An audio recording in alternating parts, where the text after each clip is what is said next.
हमारा जो आज का जो टॉपिक है, आज की जो स्लाइड है, वो सेक्शन 118 चूंकि हम डिस्कस कर चुके हैं। Who may testify, anybody can testify. उसमें मैंने तुम लोगों को बताया कि 12 साल से कम के बच्चे को ओथ नहीं दिलवाई जाएगी। ओथ एक्ट में ऐसा लिखा हुआ है।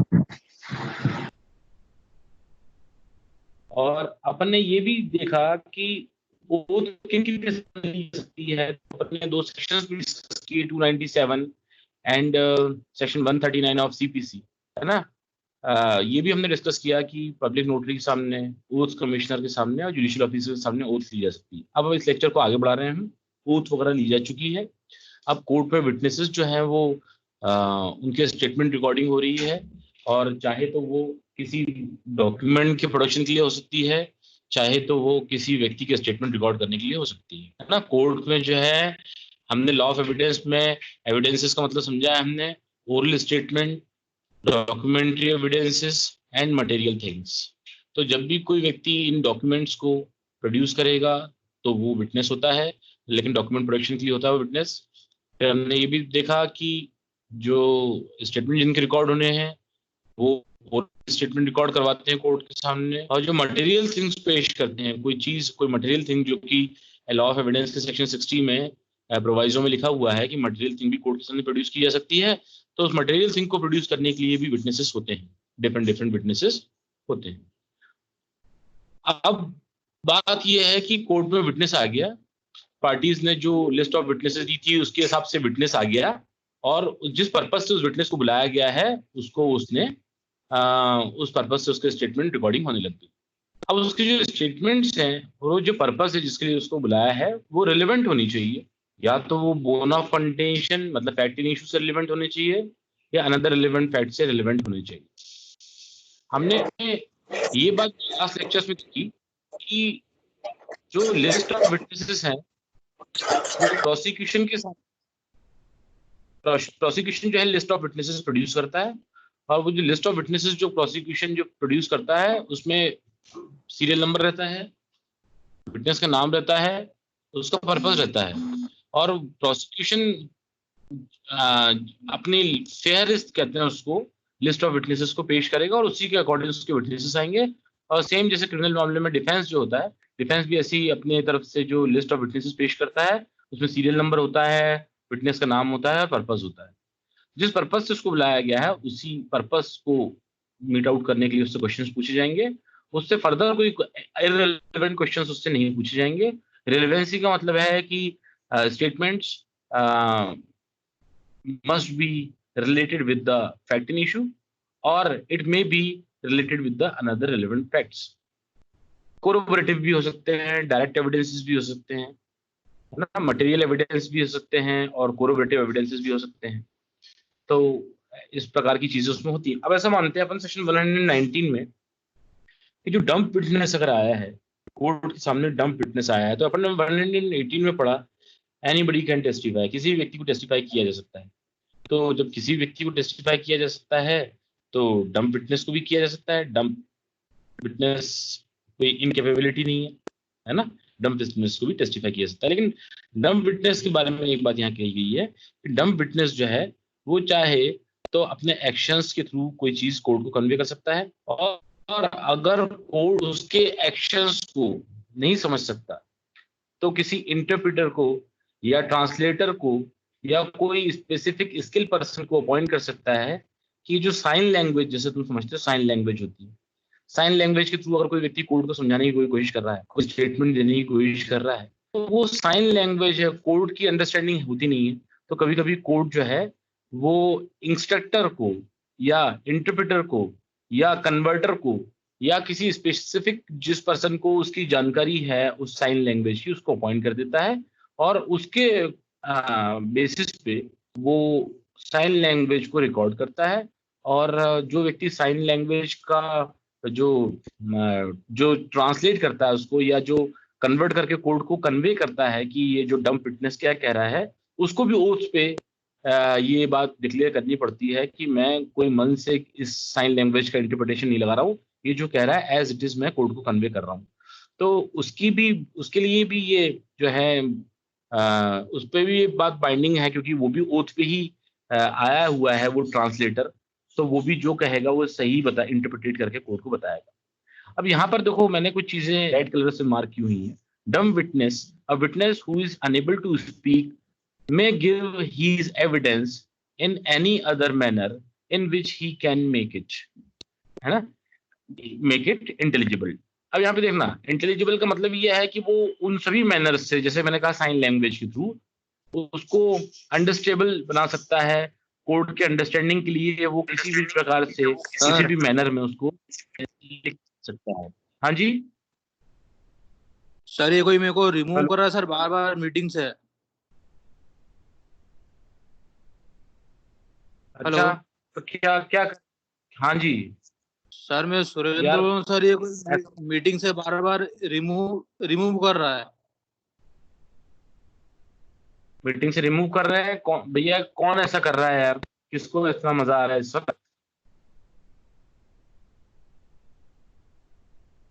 देखो प्लीज, अगर देखो मतलब नहीं पढ़ना है तो यार मतलब मत पढ़ो यार, अपन अच्छी बातें कर रहे हैं। कौन, क्या नाम है बेटा आपका?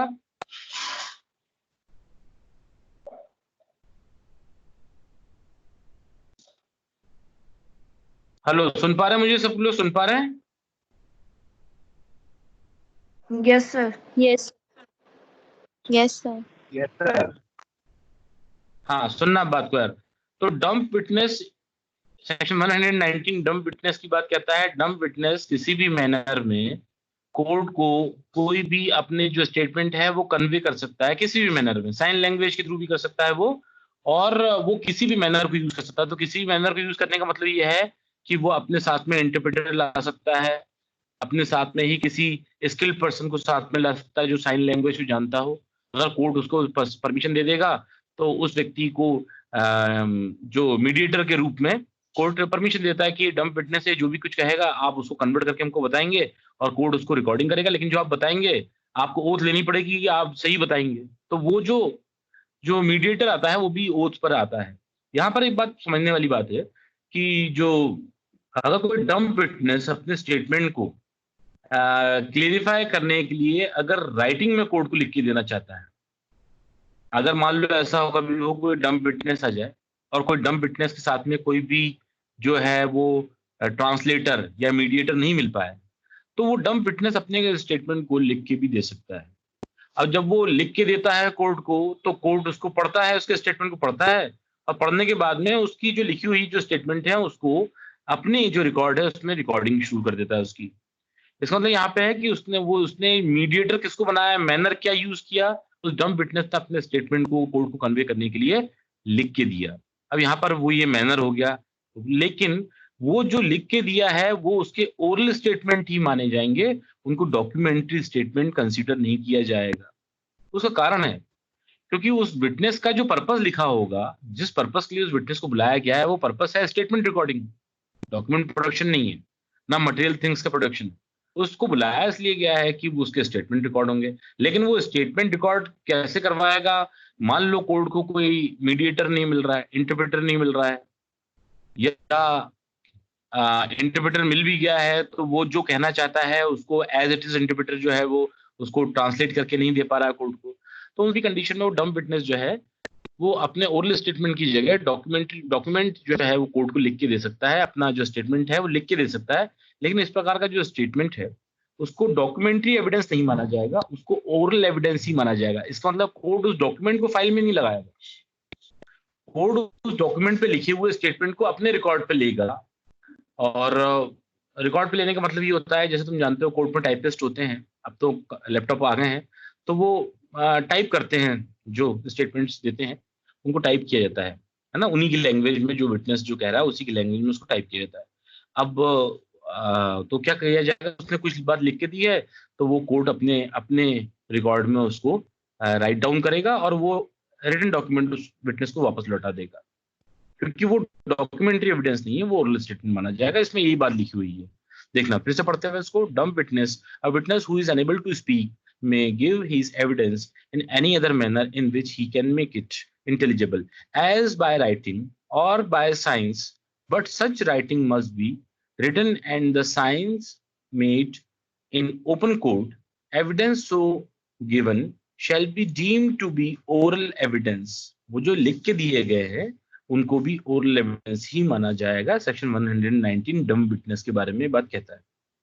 ठीक है, तो ये अपन इसको थोड़ा समझना। 118 में हु में टेस्टिफाई, तो डम विटनेस जो है वो भी कॉम्पिटेंट विटनेस माना गया है।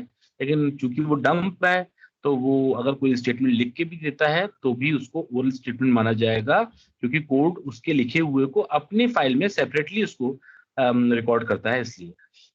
अब बात करते हैं अपन सेक्शन 120। सेक्शन 120 ये कहता है, जो बहुत इंपॉर्टेंट है, इसको देखना। सेक्शन 120 की, एक मिनट, 120 में बात कही गई है स्पेसिफिकली कि पार्टीज टू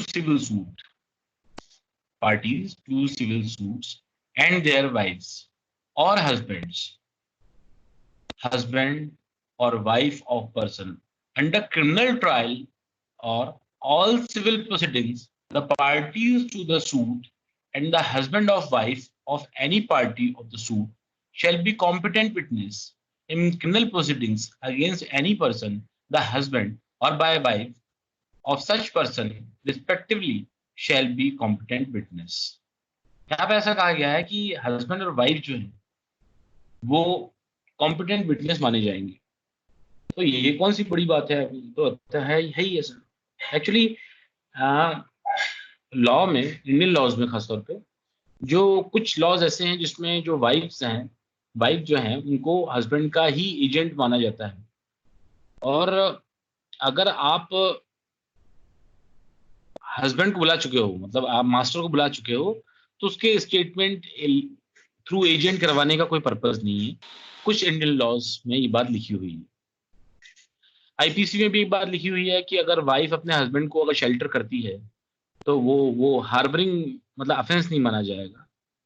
तो इस प्रकार की चीजें हैं। कई ऐसे लॉज हैं जिसमें, जैसे बिनामी ट्रांजैक्शन एक्ट में भी अगर हाउस वाइफ है तो वो उसी की प्रॉपर्टी मानी जाएगी। हाउस वाइफ की प्रॉपर्टी नहीं मान के उसका प्रोटेक्ट असेसमेंट जो है वह हस्बैंड के ही हैंड्स में किया जाता है, क्योंकि हाउस वाइफ जो है हस्बैंड के एजेंट की तरह मानी जाती है। चोरी वाली कंडीशंस में भी आईपीसी में कुछ ऐसे सेक्शंस, कुछ कंडीशंस ऐसी हैं कि चोरी की कंडीशन में भी अगर हस्बैंड ने कोई प्रॉपर्टी ली है और अपनी वाइफ से उसको छुपा देने को कहा है, तो वाइफ उसकी उसी के जो है वो एजेंट की तरह काम कर रही है, इसलिए इस पर्पस को, स्टोलन प्रॉपर्टी को हाइड करना माना जाएगा। तो कई इंडियन लॉज में ऐसा लिखा हुआ है कि हस्बैंड और वाइफ की जो कैपेसिटी है उसमें वाइफ जो है वो हस्बैंड का ही जो एजेंट की तरह बिहेव करती है। तो लॉ ऑफ एविडेंस में लेकिन ऐसा नहीं था। लॉ ऑफ एविडेंस में कहा है कि हस्बैंड और वाइफ, चाहे सिविल प्रोसीडिंग्स हो चाहे क्रिमिनल प्रोसीडिंग्स हो, वो उसकी मतलब एजेंट नहीं मानी जाएगी। हस्बैंड को मास्टर मान के वाइफ को एजेंट नहीं माना जाएगा। वो सेपरेट एंटाइटी में दोनों कॉम्पिटेंट विटनेस होंगे। तो सेक्शन 120 कॉम्पिटेंसी बताती है हस्बैंड वाइफ के रिलेशन होने के बावजूद भी वाइफ और हस्बैंड और वाइफ एक दूसरे के अगेंस्ट या एक दूसरे के फेवर में कॉम्पिटेंट विटनेस माने जाएंगे। यहाँ पे देखो, फिर से सेक्शन को पढ़ रहा हूँ, बहुत अच्छा सेक्शन है ये। मतलब इसमें सेक्शन को बना के क्लियर किया गया है, 1872 का है ये, कि वाइफ और husband as a witness independent capacity में उनके विटनेसेस रिकॉर्ड किए जा सकते हैं। कोई किसी का मास्टर, कोई किसी का सर्वेंट, कोई किसी का एजेंट, कोई किसी का मास्टर नहीं माना जाएगा। फिर से देखो इसको, parties to civil suit and their wifes और हस्बैंड्स, है ना, पार्टीज के हस्बैंड और वाइफ्स, हस्बैंड और wife of person under criminal trial में भी हस्बैंड और वाइफ अगर जो क्रिमिनल ट्रायल में, जैसे defence, in all civil proceedings, सभी सिविल प्रोसीडिंग्स में, the parties to the suit and the husband और wife of any party the suit shall be competent witness, उनको कॉम्पिटेंट विटनेस माना जाएगा। तो इस सेक्शन में बताया गया कि हस्बैंड और वाइफ एक दूसरे से सेपरेट एंटाइटी रखते हैं और एक दूसरे के मामले में वो कॉम्पिटेंट विटनेस होंगे, सेक्शन 120। इसके बाद में फिर हम बात करते हैं, 119 डम विटनेस हो गया। 120 जो है वो हस्बैंड और वाइफ जो है वो कॉम्पिटेंसी होगी उनकी, उनको भी कॉम्पिटेंट माना जाएगा। यहाँ पर ये बहुत इंपॉर्टेंट सेक्शन है, इसको पढ़ना, देखना, सुनना, समझना इसको। सेक्शन 121 ऐसा कहता है कि जज एंड मजिस्ट्रेट। अब यहाँ पे देखो मैंने इसको कुछ लाइनों को काटा हुआ है ना, इसको देखना। नो जज और magistrate shall be compelled to answer any question as to his own conduct in court as such judge or magistrate, or as to anything which came to his knowledge in the court as such judge or magistrate, but he may be examined as to other matter in which occurred in his presence। अब यहां देखो एक बात समझना, magistrate और जज जो है, जब वो अपनी कैपेसिटी में, मतलब जज और मजिस्ट्रेट की कैपेसिटी में किसी जुडिशियल प्रोसीडिंग्स को चला रहे हैं, जब वो जुडिशियल प्रोसीडिंग्स को चला रहे हैं तो उनकी एक इनसाइट होती है, उनकी इनहेरेंट पावर है, उसकी उनकी इनसाइट है, और वो इनसाइट जो डेवलप हो रही है उनकी, या उनकी नॉलेज में कोई फैक्ट या फिगर्स आ रहे हैं जिनके आधार पे वो किसी रेफरेंस को ड्रॉ कर रहे हैं, तो उस जज और मजिस्ट्रेट से कभी उसको इस बात के लिए कंपेल नहीं किया जाएगा कि आपको ये इंफॉर्मेशन कहां से मिली या आपने ये इन्फ्रेंस कैसे ड्रॉ किया। वो कोर्ट है, वो कोई भी टूल यूज कर सकता है जस्टिस करने के लिए, उसकी नॉलेज में कोई भी चीज आ सकती है, वो एक्सपर्ट ओपिनियन कॉल कर सकता है, नॉन एक्सपर्ट ओपिनियन कॉल कर सकता है। कई स्टेटमेंट जो विटनेसेस के द्वारा स्टेटमेंट दिए हैं उनसे उनका कोई क्रक्स निकाल सकता है, कोई सब्सटेंस कलेक्ट कर सकता है, कोई कोरोबरेटिव एविडेंस कलेक्ट कर सकता है ना। किसी कॉन्फिडेंशियल जो इन्वेस्टिगेशन रिपोर्ट है उसमें कोई ऐसा पार्ट है जो वो अपनी नॉलेज के लिए यूज कर सकता है। सीआरपीसी में एक सेक्शन है 172, police diary. Police diary normally judicial officer को उस मामले की अंडरस्टैंडिंग डेवलप करने के लिए पुलिस डायरी कोर्ट के सामने प्रोड्यूस की जाती है। पुलिस डायरी को देखने के राइट्स जो है वो पार्टी से नहीं होते। जब पुलिस डायरी को वो देखता है तो वो पुलिस डायरी या रोजनामचा, उसको जब वो देखता है तो वो अपनी अंडरस्टैंडिंग डेवलप करने के लिए उसको देखता है डायरी को, और पार्टीज को उसको देखने के राइट्स नहीं होते हैं। तो उन कंडीशन में अगर जुडिशियल ऑफिसर की नॉलेज में अगर कोई बात आती है, कोई कोई इन्फ्लुएंस वो ड्रॉ कर रहा है, या किसी चीज को वो अपनी नॉलेज के हिसाब से जस्टिस देने के लिए वो यूज कर रहा है, तो उसको कभी इस बात के लिए कंपेल नहीं किया जा सकता, क्योंकि वो मजिस्ट्रेट है, वो जज है, उसको जजमेंट सुनाना है। जजमेंट जो है उसको सुनाते समय वो कई टूल्स को यूज करता है, कई प्रकार की इंफॉर्मेशन कलेक्ट करता है, कई प्रकार के इन्फ्लुएंसेस ड्रॉ करता है। तो वो इन्फ्लुएंस क्यों ड्रॉ किया, किस बेसिस पे किया, वो इन्फॉर्मेशन कहाँ से मिली, इस बात के लिए उसको कंपेल नहीं किया जाएगा। जुडिशियल मजिस्ट्रेट अपने आप में एक इंडिपेंडेंट जो है वो प्रूडेंट पर्सन है, और ये जो प्रूडेंसी है उसकी, जो या जो इंडिपेंडेंट जो अप्रोच है उसकी, या इनहेरेंट पावर है उसकी, या कॉम्पिटेंसी है, या एडमिसिबिलिटी की जो पावर है, ये से एडमिसिबिलिटी, कॉम्पिटेंसी, इन सबको कभी भी चैलेंज नहीं किया जाएगा, क्योंकि ये इनहेरेंट पार्ट है जुडिशियल ऑफिसर का, उसको जस्टिस सुनानी है, ये सेपरेट नहीं किया जा सकता। और किसी भी जज और मजिस्ट्रेट को इस बात के लिए कंपेल नहीं किया जा सकता कि साहब व्हाट आर द ग्राउंड्स, आपने किस मामले में, हर मामले में देखो बच्चों, हर मामले में किसी ना किसी के फेवर में जजमेंट होता है, किसी के डिसफेवर में जजमेंट होता है। कभी कभी मामले बड़े क्लोज होते हैं, उसमें फेवर में भी जजमेंट दिया जा सकता है, डिसफेवर में भी जजमेंट दिया जा सकता है। जब कोर्ट फेवर में जजमेंट देते हैं तो उसके रीजन रिकॉर्ड करते हैं कि इन इन ग्राउंड्स के बेसिस पे हमने इसके फेवर में जजमेंट दिया है, इसके डिसफेवर में जजमेंट दिया है। तो किसी जुडिशियल ऑफिसर को इस बात पे भी कंपेल नहीं किया जाएगा कि वो कौन से ग्राउंड से कि आपने फेवर में जजमेंट दे दिया और इनके डिसफेवर में जजमेंट दे दिया, ये ग्राउंड्स भी कोई कभी भी चैलेंज नहीं किया जा सकते। कोर्ट की अपनी इनहेरेंट अपनी इनसाइट है, तो आप कोर्ट को कंपेल नहीं करोगे कि साहब इस मामले में आप ये जजमेंट दे सकते थे, आपने ये जजमेंट क्यों नहीं दे दिया। आपको जो बात कहनी है आप अपील कोर्ट में जाके कहना, आप उस मजिस्ट्रेट से, जज से कोई बात नहीं कह सकते, क्योंकि वो अपने आप में एक प्रूडेंट इंडिपेंडेंट पर्सन है, और वो रेशनैलिटी उसके अंदर है, और उसने अपनी रेशनैलिटी को किस वे में यूज किया है ये क्वेश्चनेबल नहीं हो सकता। कोई इंफॉर्मेशन उसको मिली है, किससे मिली है, ये क्वेश्चनेबल चीज नहीं है। कोई इन्फ्लुएंस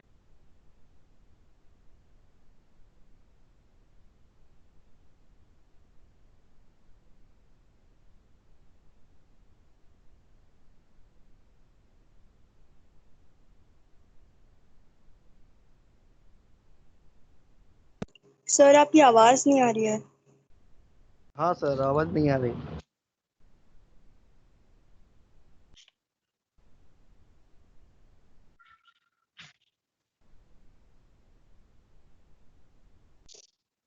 सब लोग मुझको सुन पा रहे हैं? कोई भी बता दो।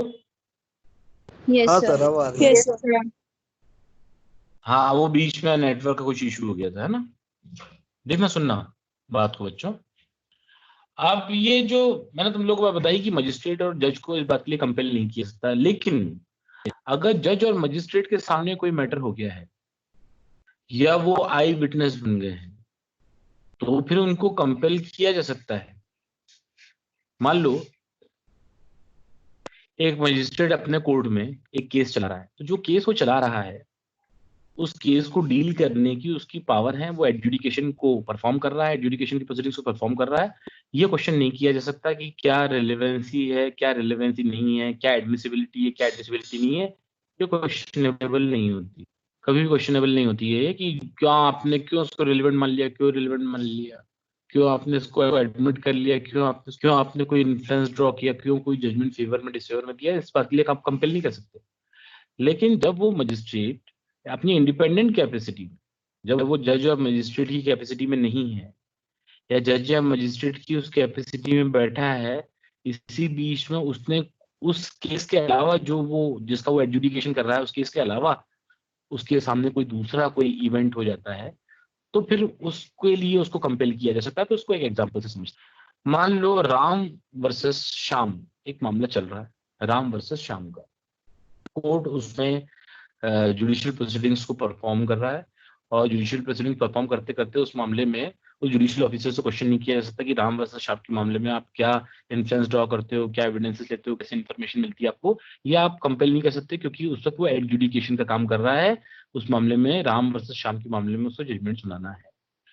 लेकिन उसी समय राम वर्सेस श्याम के मामला चल रहा था, उसी समय कोर्ट में एक पर्सन आया और उस पर्सन ने कोर्ट के किसी बाबू को या ऑफिसर को स्लैप कर दिया। और स्लैप करने के बाद में जो एब्यूज करने लगा उसको, ये चलते कोर्ट में हुआ। तो ये देखो, कोर्ट प्रोसीडिंग चल रहा था राम वर्सेस श्याम की। राम वर्सेस श्याम में तो कोर्ट की नॉलेज में कोई चीज कैसे आई ये कोर्ट से नहीं पूछा जा सकता। लेकिन उस केस के चलने के दौरान कोर्ट के सामने एक ऐसा इवेंट, कोई ऐसी घटना, कोई ऐसा अफेंस अगर हुआ है, तो अब उस कोर्ट को उस मैटर में मतलब जिस मैटर में उस कोर्ट के ऑफिसर को स्लैप किया गया है, उस मैटर में जो है जज और मजिस्ट्रेट को विटनेस के रूप में बुलाया जा सकता है। और वो प्रोसीडिंग्स जो हैं वो दूसरे कोर्ट में चलेंगी। तो दूसरे कोर्ट में जो कि उस मजिस्ट्रेट के सामने सब कुछ हुआ, तो मजिस्ट्रेट एक कॉम्पिटेंट विटनेस हो सकता है, उसको कंपेल भी किया जा सकता है कि सर क्या हुआ था उस दिन। तो सर मैं एक केस चला रहा था राम वर्सेस श्याम का, और उसी समय क्या हुआ कि एक आदमी आया और उसने जो है वो कोर्ट के एक ऑफिसर को स्लैप कर दिया और अब्यूज करने लगा, और उसको फिर पकड़ने के लिए पुलिस भागी और वो मेरे कोर्ट से भागी। तो यहाँ पर तो वो कॉम्पिटेंट विटनेस है उस इवेंट को, उस अफेंस को डिस्क्राइब करने के लिए। लेकिन राम वर्सेस श्याम में जो जो इंफॉर्मेशन आ रही है उनके लिए उसको कंपेल नहीं किया जा सकता। और वो इनसाइट कैसे डेवलप हो रही है, क्यों डेवलप हो रही है, नहीं बता सकता। एक मजिस्ट्रेट अपने घर से निकलता है और मजिस्ट्रेट अपने घर से निकलते समय कोर्ट जा रहा है, तो और उसके सामने कोई मर्डर हो जाता है, तो वो आई विटनेस के रूप में एक कॉम्पिटेंट विटनेस हो सकता है। लेकिन मान लो उसी कोर्ट में वो केस कभी आ जाए जिसका वो आई विटनेस तो जब तक वो हायर कोर्ट की परमिशन नहीं ले लेता, तब तक उस मामले में वो विटनेस नहीं बन सकता। अब देखो इसको सुनना, एक मजिस्ट्रेट अपने घर से निकला या एक जज अपने घर से निकला, उसके सामने मर्डर हो गया। मर्डर के बाद में पुलिस ने चालान उसी को कोर्ट में पेश कर दिया। अब उसकी ये पर्सनल नॉलेज है, वो आई विटनेस भी है, तो वो जजमेंट सुनाते समय वो अपनी पर्सनल नॉलेज को यूज नहीं कर सकता। पहली बात तो ये, जज अपनी पर्सनल नॉलेज को यूज नहीं कर सकता। अगर वो पर्सनल नॉलेज को यूज कर रहा है तो उसको ये बात डिस्क्लोज करनी पड़ेगी कि वो अपनी पर्सनल नॉलेज को यूज कर रहा है। और पर्सनल नॉलेज को अगर यूज कर रहा है तो उसको अपने हायर अथॉरिटी से इस बात की परमिशन लेनी पड़ेगी, हायर कोर्ट से इस बात की परमिशन लेनी पड़ेगी कि मेरी नॉलेज में कुछ ऐसा है जो मैं जजमेंट सुनाते समय इसको यूज करने जा रहा हूं। ध्यान रखना, क्रिमिनल जूरिस्प्रूडेंस में ये बात कही गई है कि जुडिशियल ऑफिसर की पर्सनल नॉलेज जो है उसका केस पे कोई इम्पैक्ट नहीं पड़ना चाहिए अगर पर्सनल नॉलेज में कोई चीज है। लेकिन अगर पर्सनल नॉलेज को वो चीज, पर्सनल नॉलेज जो है वो अगर उस केस के किसी जजमेंट को इन्फ्लुएंस कर रही है या अफेक्ट कर रही है, तो इस बात का को भी उसको मेंशन करना पड़ेगा। और जब वो इस बात को मेंशन करता है तो इस बात की पॉसिबिलिटी है कि वो अपने हायर कोर्ट को इस बात को कन्वे करे कि मेरी नॉलेज में बात ये है, तो हायर कोर्ट उस केस को उस कोर्ट से ट्रांसफर कर दे। ये बात ध्यान रखना। सीआरपीसी में ऐसा लिखा हुआ है, सीआरपीसी में, कोड ऑफ क्रिमिनल प्रोसीजर में ऐसा लिखा हुआ है कि जब मामला एक्यूज का जब मामला जुडिशियल मजिस्ट्रेट के सामने आता है और जुडिशियल मजिस्ट्रेट के कोई पर्सनल नॉलेज में कोई चीज है,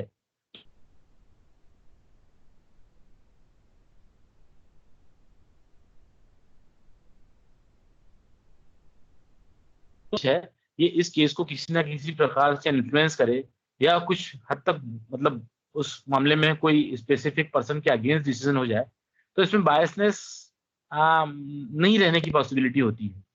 तो एक्यूज अगर चाहे तो एक्यूज उस मामले को ट्रांसफर करवा सकता है, या फिर हायर कोर्ट चाहे तो उस केस को किसी दूसरे कोर्ट में ट्रांसफर कर सकता है। तो यहां पर देखना, इस बात को समझना। लेकिन अगर इसके पर्सनल नॉलेज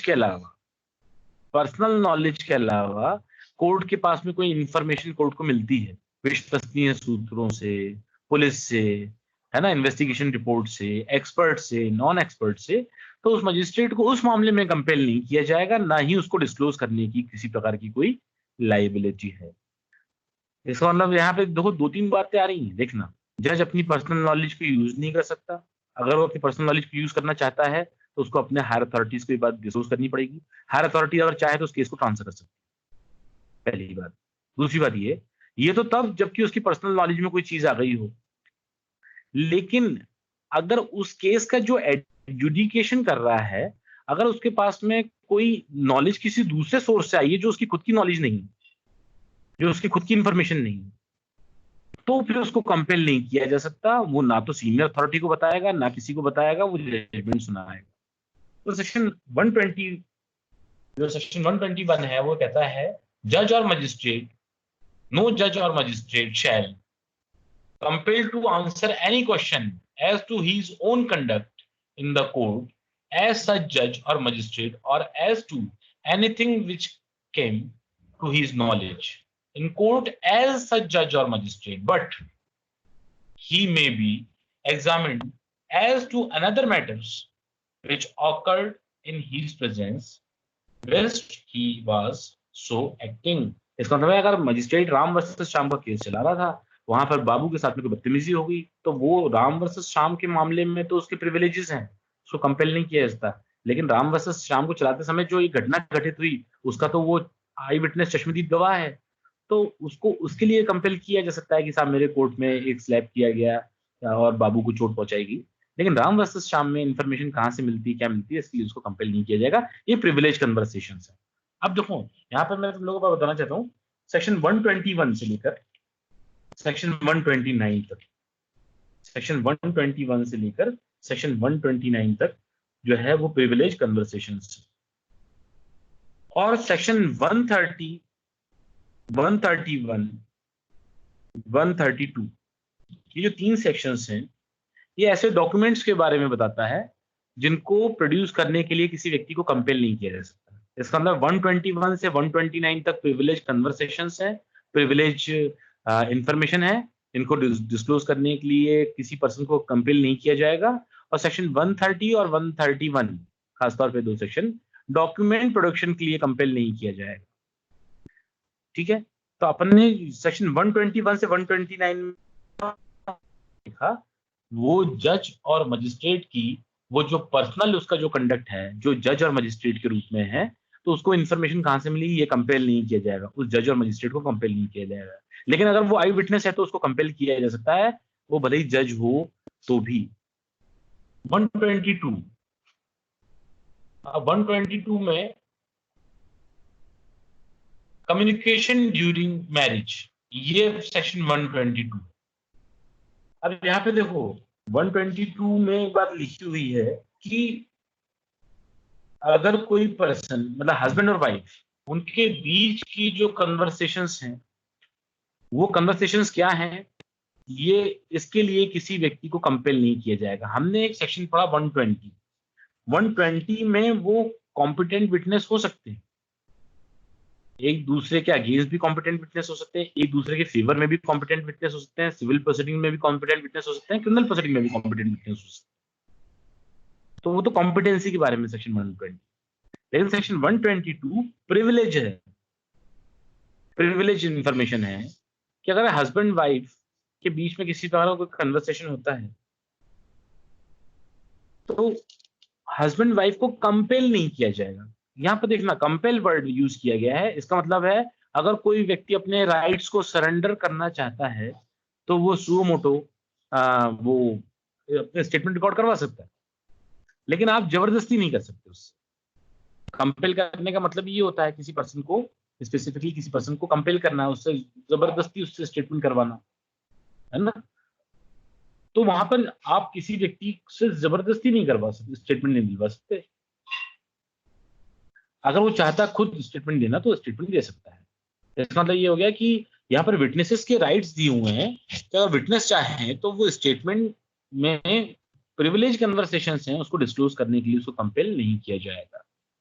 तो हस्बैंड वाइफ के बीच की जो कन्वर्सेशंस हैं वो प्रिविलेज कन्वर्सेशंस माने जाते हैं, उनको डिस्क्लोज करने के लिए किसी भी व्यक्ति को कंपेल नहीं किया जाएगा। हाँ, लेकिन अगर वो चाहते हैं कि उनके बीच के कन्वर्सेशन बताया जाए तो वो अपने इन राइट्स को सरेंडर कर सकते हैं कि साहब ना, हमको कुछ बात छुपानी नहीं है, आप क्या कंपेल करोगे, हम खुद ही अपनी बात बता देते हैं कि उस दिन रात में हमने ऐसा ऐसा बात की।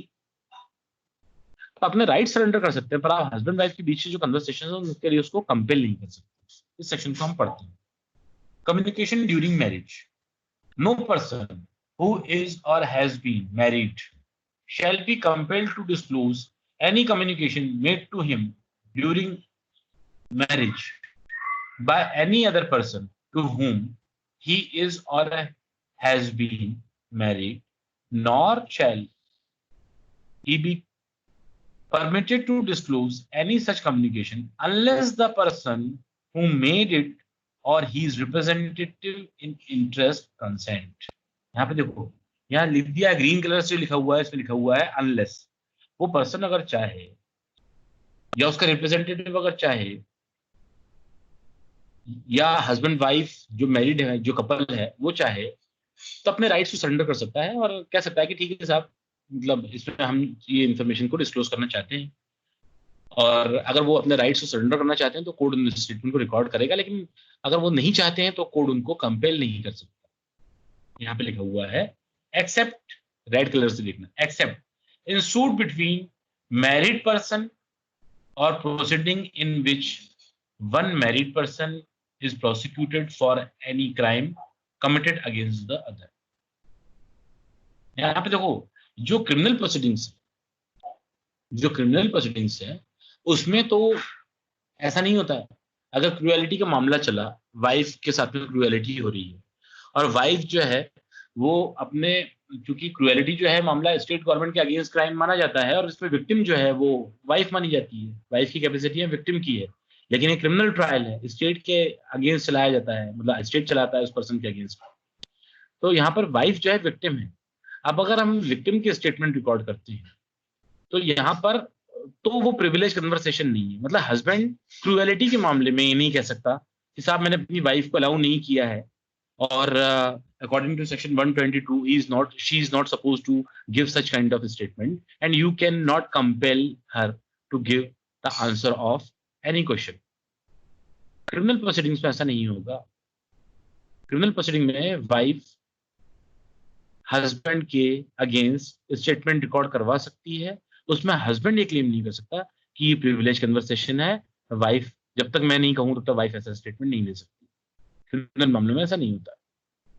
तो फिर से समझना 122 को, मैरिज अगर दो पर्सन अगर आपस में उनकी उनकी जो है वो कैपेसिटी मैरिड कपल की है तो वो कॉम्पिटेंट विटनेस होंगे, according to section 120 competent witness होंगे। लेकिन उनके बीच का जो कन्वर्सेशन है उनको कंपेल कर नहीं कर सकता कोर्ट की आप बताइए कि आपके बीच में क्या कन्वर्सेशन हुई थी, वो प्रिविलेज क्लास कम्युनिकेशन मानी जाती है।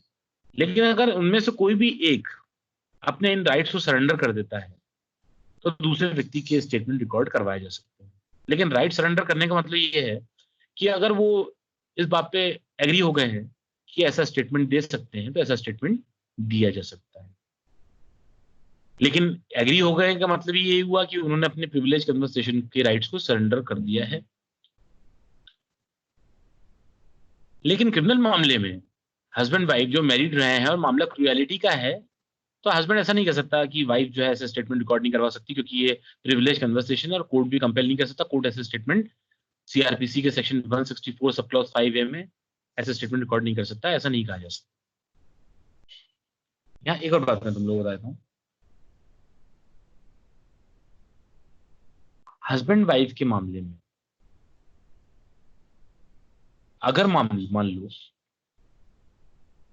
मैंने तुम लोगों को एक सेशन बताया, तुम लोग ध्यान भी होगा